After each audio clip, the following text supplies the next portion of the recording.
Hello, today we will be focusing on trigonometry. Trigonometry. So now, trigonometry is mainly based on the sine. We're gonna just start off with these ones, right? Sine, cos. We're gonna be using theta as the angle, and tan. These are the general ones. The start of trigonometry from, let's say, grade 10.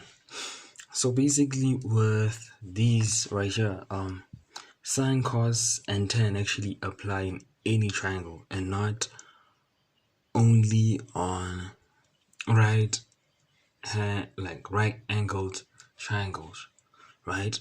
But now the focus is you want to start off with focusing on right angled triangles. So let us start off with a simple triangle, like this. Okay, let me draw it. Okay, the triangle is drawn. So now you're looking at a right angled triangle. Sorry about that. So basically with this triangle, right, this is the opposite side. Let us put in an angle right here. Opposite to this angle, right? That's the opposite side. The adjacent side to this angle. And then this is the hypotenuse, which is opposite the right angle. So basically, looking at this, we can now define these elements right here. With that being mentioned, we're gonna define the rules which go with sine. The sine of theta actually means the opposite over the hypotenuse, the length, the sides, the length of these sides. So cos theta means adjacent over hypotenuse, right? This is the adjacent side over the hypotenuse. And then the value of tan theta is the opposite side over the adjacent side, which is refer to saw, right? Sine is opposite over hypotenuse.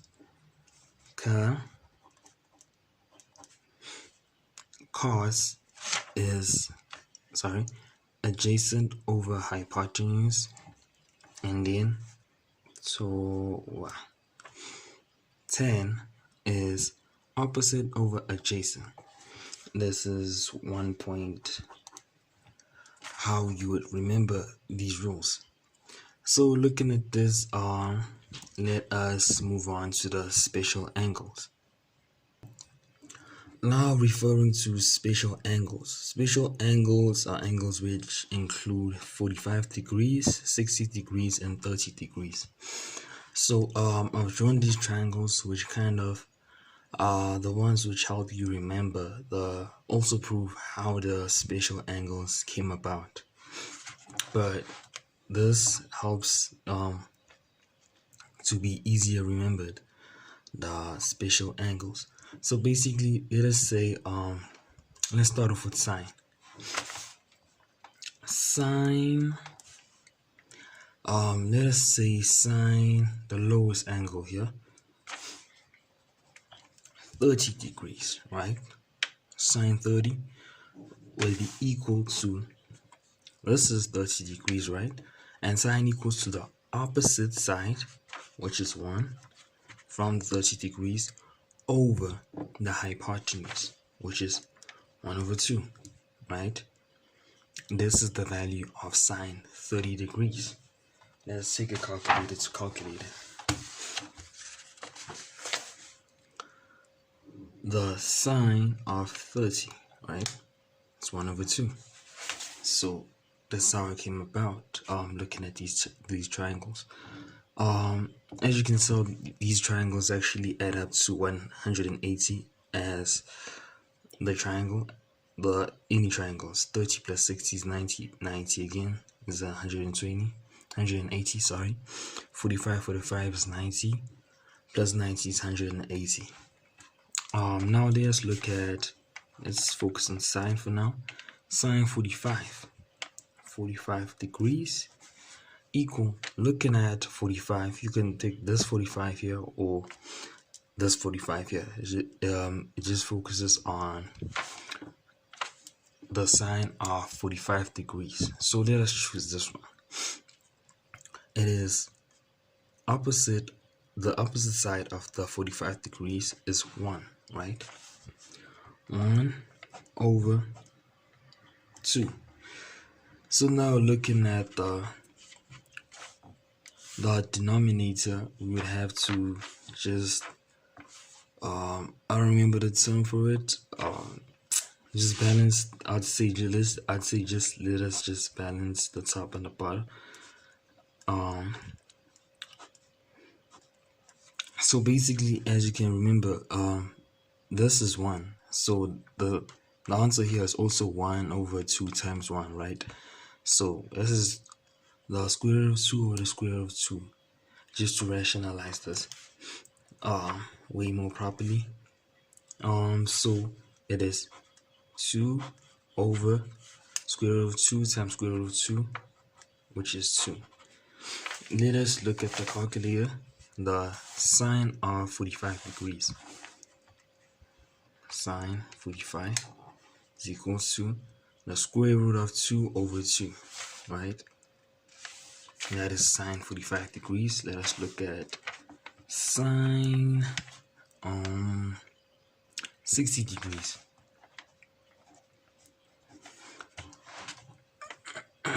Sorry. Sine 60 degrees, here's 60 degrees right here. The opposite angle of 60 degrees is 3, opposite over hypotenuse. This is the hypotenuse. Let us put in the sine of 60, which is the square root of 3 over 2. So I am just wondering if we have to complete the whole thing, but we will just do it for practice. So let us go on to cos and go on to tan. So we will start off with cos 30 degrees. Have a looked at how it works. Okay, let me just also write cos 45 degrees equals, and cos 60 degrees equals. So basically, cos 30, as you can tell, the adjacent side of 30 degrees is this one right here, which is over 3. It's the adjacent side of 3, which is the square root of 3, and this is still the hypotenuse. This does not change. It is in the opposite direction of the right angle of 90, the angle which is equal to 90 degrees. So with it over 2. So we can verify this with the calculator, looking at the special angles. Cos of 30 is 3 over 2. Cos of 45 right here is the adjacent side of 45 degrees, which is 1, and then the hypotenuse is the square root of 2. Adjacent was 1, the hypotenuse was the square root of 2. So we just times it by square root of 2 over square root of 2, right? This is just equal to 1, right? We're just rationalizing it properly so that the denominator can be like a number which is, let's say, more presentable. So it is going to be 1 times square root of 2 over square root of 2 times 2 times square root of 2, is 2. We can verify this with the calculator. Cos 45 square root of 2 over 2. Now we're looking at cos 60 degrees. Cos 60 degrees, the adjacent side is right here, which is 1. Write in 1. And then the hypotenuse is 2. Hypotenuse right here is 2. You can look at this right here. Cos 60 degrees is 1/2, and it's confirmed. Now looking at the tan. Let's look at tan 30 degrees equals tan 45 degrees equals tan 60 degrees equals. Sorry for that handwriting with people. So now we're going to start off with tan 30 degrees. So now with 30 degrees, it is the opposite length over the adjacent